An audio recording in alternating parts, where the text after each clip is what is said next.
Hi, everyone. This is Kristen Darcy, and I am so excited for this week. It's April 4th, and we're kicking off the Divorcing Intact Summit. And I have had such anticipation for being with these amazing group of experts for healing the trauma of a divorce.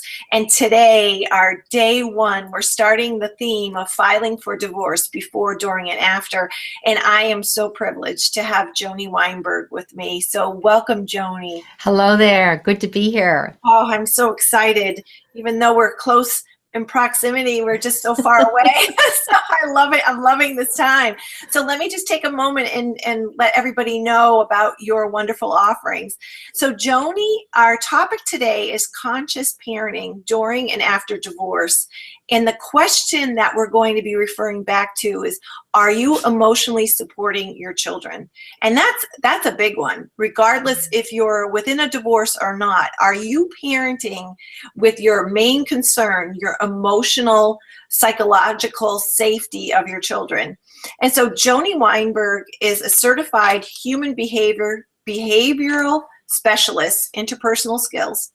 She's a divorce mentor and a conflict resolution stress management corporate trainer. To her clients, Joanie is the part personal advisor, part sounding board, strategist, and cheerleader. She is also the founder and producer of the Divorce View talk show and the facilitator of the interactive 4-week program, How to Emotionally and Financially Survive Divorce. You can find Joanie at freshstartafterdivorce.com. So thank you so much. I'm so excited for this topic, and I always learn so much within our conversation. So I think it would be best just to start with, what does that mean, conscious parenting? How do you define that? Well, conscious parenting, let me give an example. Have you ever driven somewhere and then arrived and wondered how you got there? Yeah, that just happened the other day. Am I driving? How did we get here? That's being unconscious. That's unconscious. Right. So I'm trying to think conscious. So next time you take a trip, all of a sudden you're noticing everything around you. You're tuning into all your senses, or maybe you're opening the windows, smelling the air, or seeing the sunshine, feeling the warmth of the sunshine, noticing. I mean, I remember driving this road for years and didn't know that there was a huge water tank with the name of the town on the side. I went, boy, have I been unconscious for years. So we're focused on driving, right? So that's a test right there. Okay. So how about being a conscious parent? And I know after divorce, it's really tough. It's emotional. We're just trying to hang in there ourselves. Never mind thinking about how other people are doing. But, this is the time to tune into yourself, but then take the time with your kids and tune into them. I'm always one of those proactive parents. Let's start early so that we don't have big problems down the line. Because as teenage parents, you always hear them saying, oh, Johnny or Susie's having trouble. And people will say, did you notice any different behaviors? Well, at teenage years, that's kind of late to me. I want to tune into Johnny, Susie early. Right. So if I start to see differences, I can be aware of that. So conscious parenting is so extremely important. But hey, it's difficult. I mean, we've got a million things to go do. Then all of a sudden you're a single parent. And maybe you're just, still doing the taxi cab driving, and you have your own business or your job and, food, clothing, shelter, activities, kids, everything.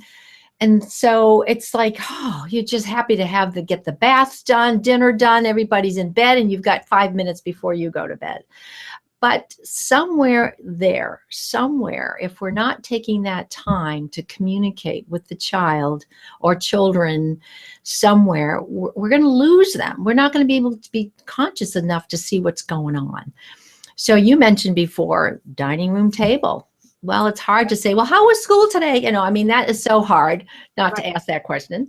But if we're building enough of a safe place, because this is, once again, building for the future. If that child has felt safe with the mom or dad all these years, that if something is coming up, preteen or teen, that and I know they don't usually like us at that age, but if there's enough of a connection, enough where they have that safe space that they can come to us and maybe help with a time they're troubled or whatever. But being conscious, I know when my kids were little, the time that I could be conscious with them is of course, we didn't have to worry about back then phones and all that kind of thing. But before bedtime was always that one's individual time. Excuse me, everybody's clamoring to jump in here. Well, I just want to interrupt for 1 minute. Sure. We see it all. We're hearing all of you, and we're gonna answer also questions afterwards on the Facebook page. But keep going. So I think what keeps coming up for me within our conversation is really being conscious about what part of the day that you make a ritual or sacred. Because just like you said, the teenager, you can't wait until he's 18 and expect an open line of communication, or 14, or even 12 turning 13. No, it's different. Well, I have kind of a theme here where I say disconnect and drop everything. Mm-hmm. So technology today is huge, and we have to disconnect. I know if someone was talking to me, because I like to treat people the way I would be treated. If someone disconnected the phone and put it away, I would think, wow, they're really interested in me and what I have to say. So that's huge today. You're halfway there. It is huge. And you know what is so amazing and powerful is it really has to be led by example. Yes. So that means no TV, no iPads, no phones. And then, whatever you have a conversation with, like my son was always easy. He would wear his heart on his sleeve and talk. My daughter was more reserved and a quieter person. So I would have to really pull it out of her more. And so I found a way to help her would be, what's your favorite thing today? What didn't go so well? And then she'd finally open up. So I always say disconnect and drop everything. But this is where a parent needs to kind of tune in, be conscious of themselves. So if your child's talking and you're thinking, oh, as soon as he or she's done, I got to throw a load of laundry in and I've got to answer so-and-so's call. I got to check emails. Guess what? You're not conscious. You are unconscious. Just like driving down the road, not knowing how you got there. And don't you think kids know that when they can sense that you're like somewhere else? I mean, big time. And how does that make you feel? So go ahead. I know you're going to say something. I want to talk a little bit about what else we also did. And it was so amazing and powerful is that, so the commute to school for my children each day is about a half an hour. Okay. That's a good one. When you're going through that transition personally, through being married into divorce, how at first, I want to talk about at first, you're just so shell-shocked. You're really emotionally, drained. And so some days, they were great. And other times we struggled getting out the doors like it was hurting kittens, Mm-hmm. But every day within the drive to school, the first thing that we would do in the car is no radio, no phones, no last minute homework, was really to set our intention and pray for that day. Love it. It was simple and easy. And we would just basically say, let us move through today with ease and grace. And let the angels of light be around us and everyone we come in contact. And so why I bring this up, it was because it became the routine, and it was an unconscious routine. It was conscious at first, but I started noticing when my son transitioned from high school and my daughter was in middle school, that if I didn't start this, Joanie, one of them would. Oh. And it would be kind of like, hey, wait a minute here. Yeah. Instead of nagging us about, did you eat your breakfast? Did you do, wait, no. So it is. Love it. Such a foundational thing because what I think, by modeling but being conscious, you are only responsible for you. And if you don't set those up, just like brushing your teeth for you, then it's not going to ripple out. And one of the things, just to finish up with that, my son has his license now. My son drives my daughter to school. And the other day I said to them, you know, even though I'm not in the car with you when you guys back up, I still say our prayer. And they go like this, we too. Yeah. I love it. Like, what's wrong with you? Like, yeah, but you know something, you've created that space. So maybe if one of them was troubled somewhere, they probably would open up to you in the car somewhere, you know, so that's your space. The big picture is, no matter where it is, have a space where that child feels or grows up to feel safe enough. Maybe, like I said, it might just be a little bit of the door opened enough for them to talk to you or help maybe prevent something, you know, that they're troubled with or whatever, or to help them. But if we're unconscious, and I'll give you a story where I've seen parents say to me, oh, I had trouble with Johnny last night. He was acting out. And so my first thought was, well, why? Right. You know, I see parents, their kids are out late, they're tired, they haven't eaten, and they're whiny, and now they're getting in trouble for that. So I'm thinking, what's wrong with this picture? So I'm thinking, you know, ask why. You know, is that child frustrated or really wanting your attention? To me, the biggest gift you could do, besides creating that space and having that foundation that you're creating, is give them the gift of your time. Right. Undivided attention. That's why we said disconnect and drop everything.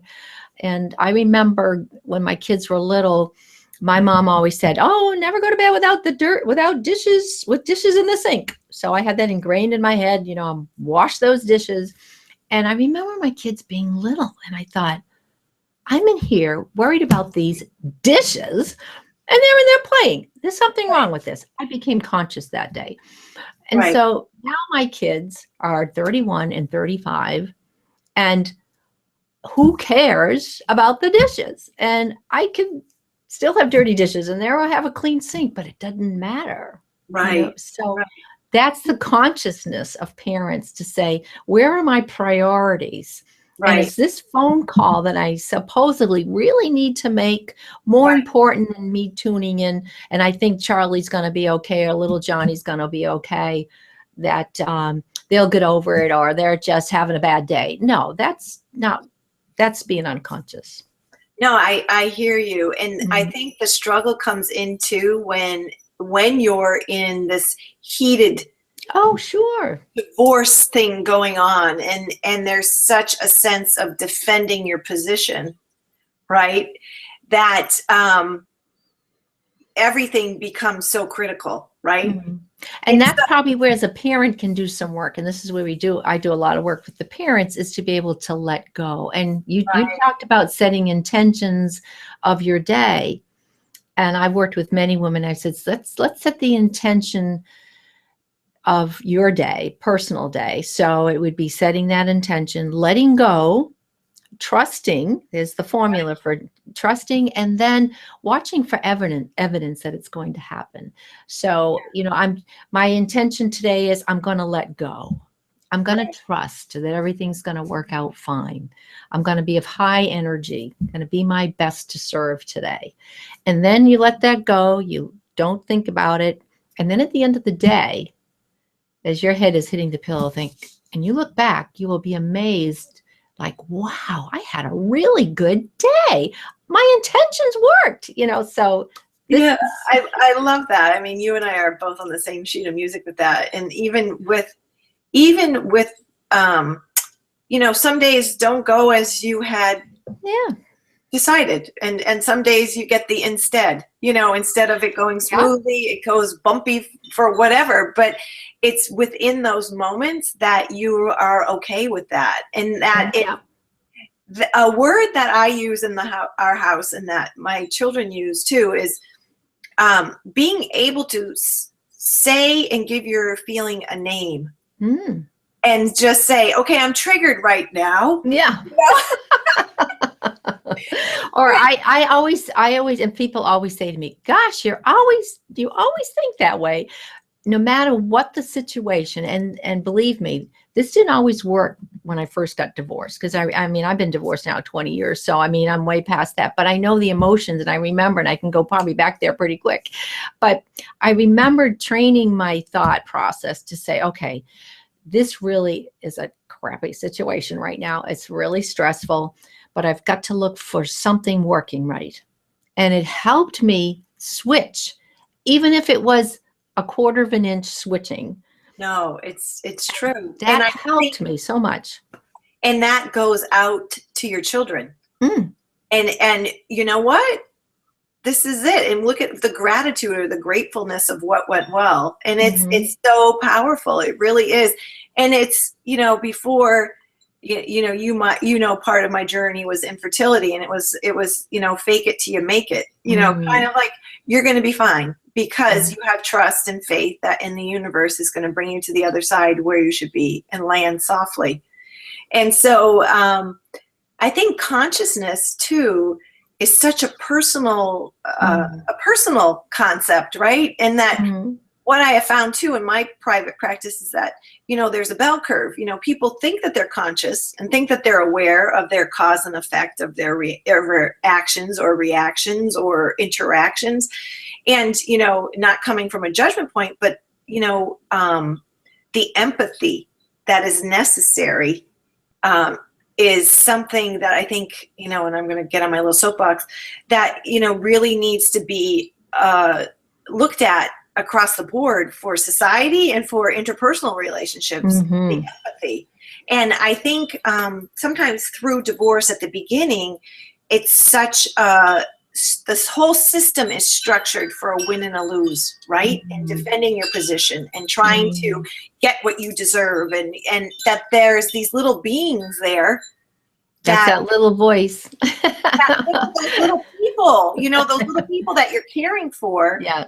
That there should be a huge sign in everyone's house. Is this in the best interest of my child? And part of it, once again, if a parent can practice getting, and this is once again, to be conscious, you have to be able to get conscious yourself. And so some of the best ways, and I teach this in women's workshops, some of the things that really work well is, for example, when you're eating. And I did a workshop one time with a group of ladies, and after lunch, I asked them to describe to me what they had for lunch. One woman said, I have no idea. I inhaled.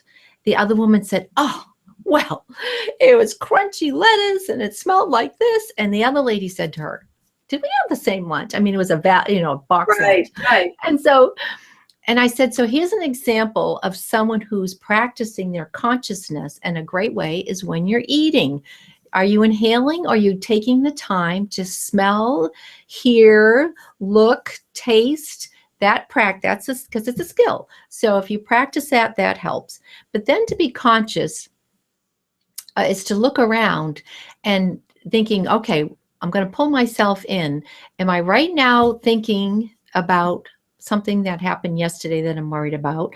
Or am I worried about something of a call coming up? Maybe the former, we have a call or something there. But am I able to pull myself in right now? And this is a gift to our kids. So if we can help them pull themselves in, and if Johnny's having a hard time, okay, tell me, I know this is hard, but tell me what is working right for you right now. And how are you feeling right now? If we can just help them pull themselves in, this is something that's never taught, but boy, what a gift. I don't have any connection to this book, but this is a little book that changed my life. If I can share it, I have no connection to it, but it's called The Present.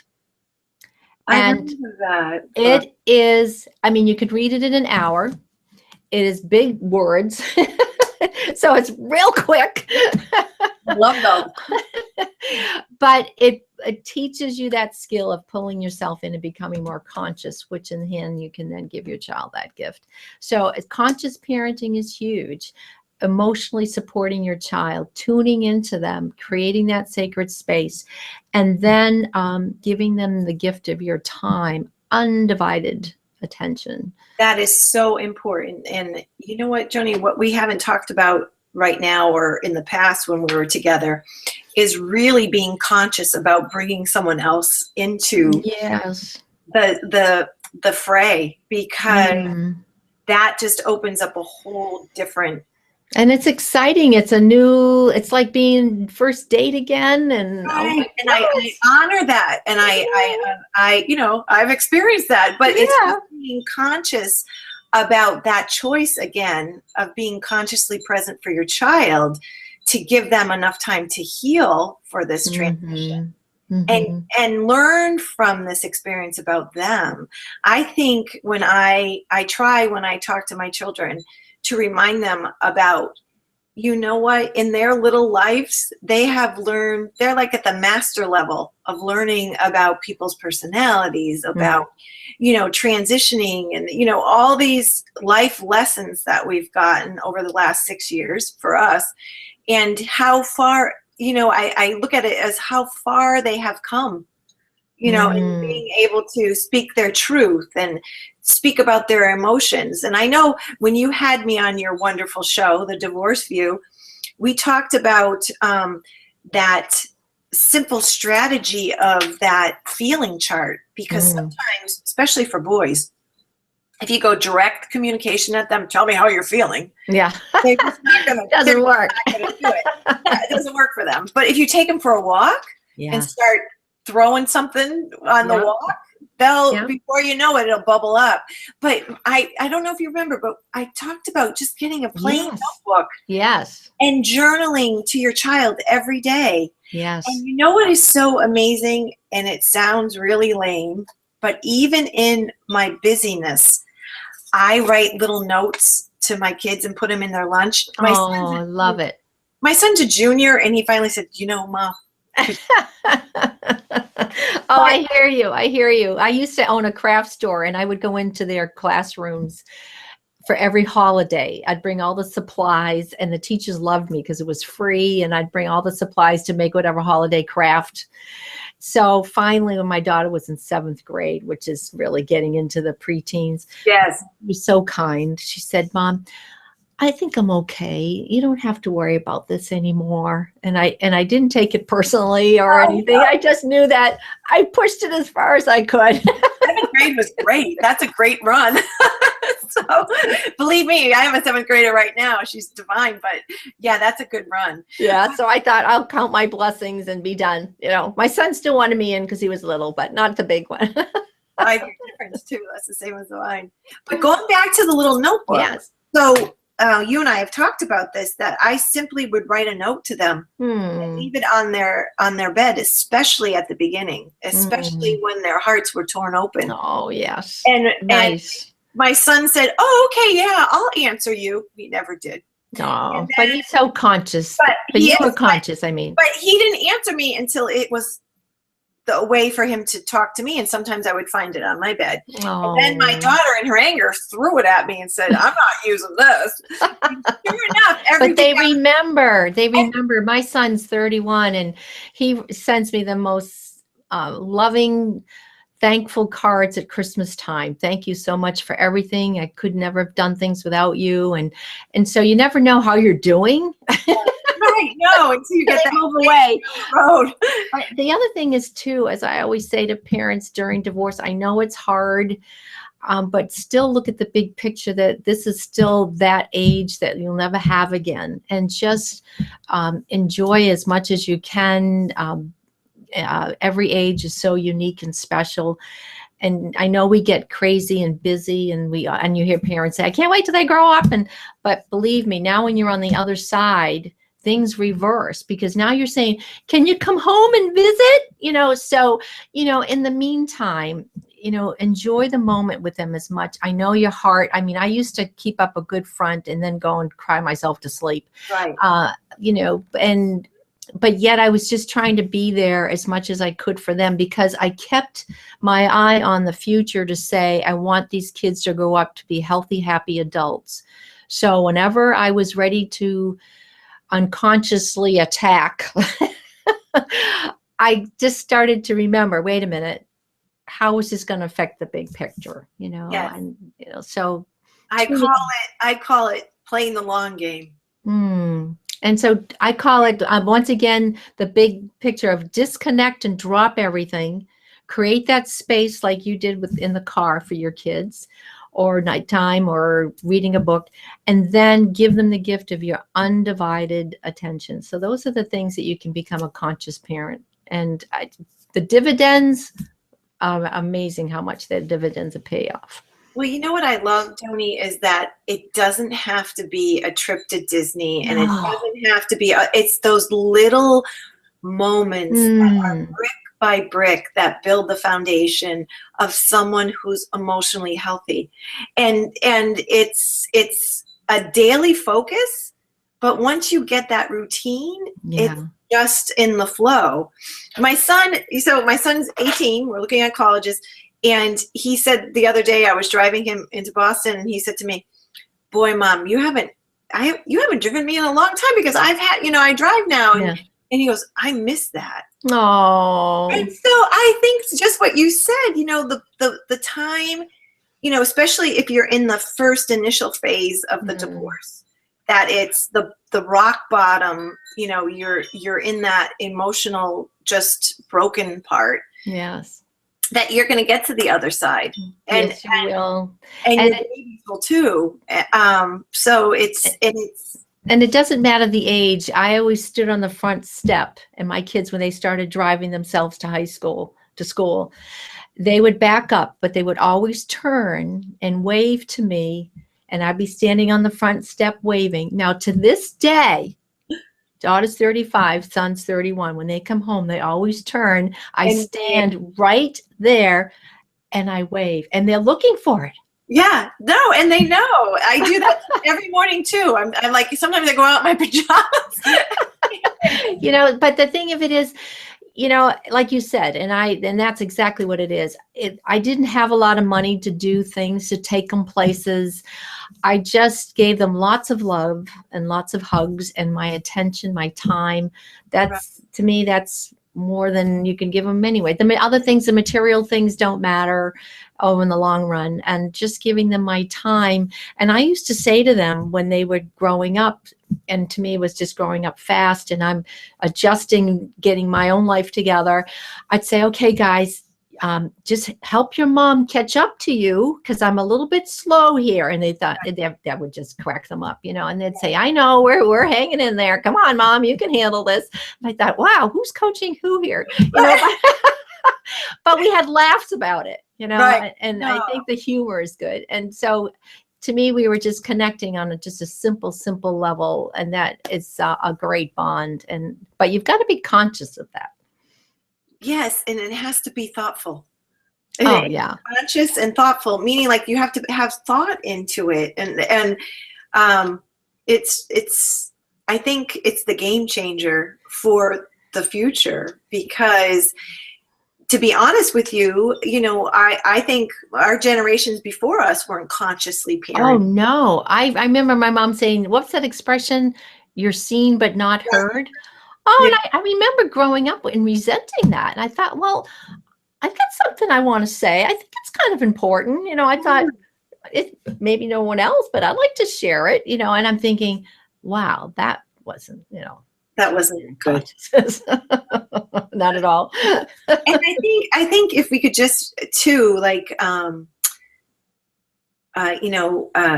Wayne Dyer said, "What you think of me is none of my business." Yeah. That quote. And I think for your ex, instead of getting hooked every time something comes in about your parenting or whatever, what the other person or parent or mothers think about you is really none of your business. Your beeswax is just your house, what you're doing. Right. And so I think it's so important just to remember your words of wisdom was disconnect, and drop everything. Drop everything. Stop, drop, and roll for conscious. Yeah, and I'm talking about up here. Drop everything. Not be thinking about phone calls and laundry and everything else you got to do. I'm talking about mentally dropping everything and totally being there for them mere time. And allowing them to have that time with you. And you know what's so great about that is you'll get constant feedback from them too. Yeah. Once you create, I mean, at first it probably feels a little, uncomfortable. It just can't seem like you can get things rolling. But then all of a sudden they're looking forward to it, like your kids in the car. And then all of a sudden they're opening up, or maybe they just are sharing something that maybe if you didn't have that time together, they never would have opened up enough about it. Maybe they're being bullied in school, or maybe something's bothering them from school. Well, now maybe they'll hint around and you'll tune in. No, it's amazing. And you know what? So in age appropriateness, we're talking middle school kids and high school kids.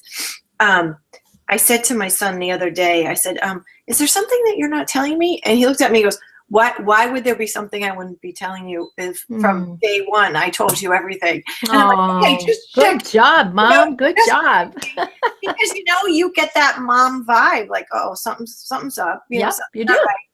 And so I think it's creating that psychological safety, which works best for just your family. And you know what, Joanie, you've done such a beautiful job. You're such a role model about that, and you offer such tips that are just simple and easy to implement. And it is gotta be. Yeah, we're too busy. We're all so busy, right? Well, anything complicated, I'm like, this is too complicated. Got to be easier than this, Well, you know what? Our saying in our house is easy peasy lemon squeezy. Yeah. And that's our check. If it's not easy peasy lemon squeezy, then we're not, something's not right. Something feels off, So we'll say that. Is this easy peasy lemon squeezy? Not so much. What's up here? And well, hats off to you, Kristen. Nice job. Well, where we have to remind everyone how to find you, how to find Divorce View talk show. But yes, well, go to the best website is freshstartafterdivorce.com. And you'll see the 4-week live program we have. So we talk about a lot of the emotional things here in this program, but it's how to emotionally and financially survive a divorce. So it's alive, and you get to work with me live. And then I have the one-on-one coaching if a person needs more than just the group. But it's designed to, just fill in where sometimes I feel it's left off. But also if you need kind of an introductory offer, because I do so much with personalities, and you kind of like to figure out yours and then understand your ex, so maybe you can get along as best as you can. There's an introductory offer there that's real quick and easy, but it really gives you a report back in black and white of who you are. So it's pretty cool. I love that. When I went to your site, I was like, oh, that is so amazing and powerful, because you have it to refer back to. Especially if a conflict comes up, you can go back. Maybe there's a tip here that I can communicate. And remember, we generally marry our opposites, and that's who we know least about. Yeah, don't you say that. I always want to talk to somebody that I'm so excited when people get married, but I'm like, have you taken this report? Because I want to make sure that you're opposites, and how are you going to get along? I thought, no, stay here, stay out. It'll be okay. Right. So once again, you're offering a special goodie. Yes, if you email me, it's how to keep on laughing. And that to me saved me so many times and so many years of the humor. So email me at jw@joanwinberg.com, or go to freshstartafterdivorce.com. There's a contact link right there. Just email me and I'll send you a great report on how to keep on laughing. And this is actually 7 days a week. That is so amazing. Well, actually, we made it a little bit easier than that. Right under the link here, right under the view page, there's a link right to do that. Perfect. Okay. God bless you. Thank you so much for everything. I love being with you. Yes, and we have to physically get together since we live so close. All right. Thank you so much. Thank you. Bye-bye.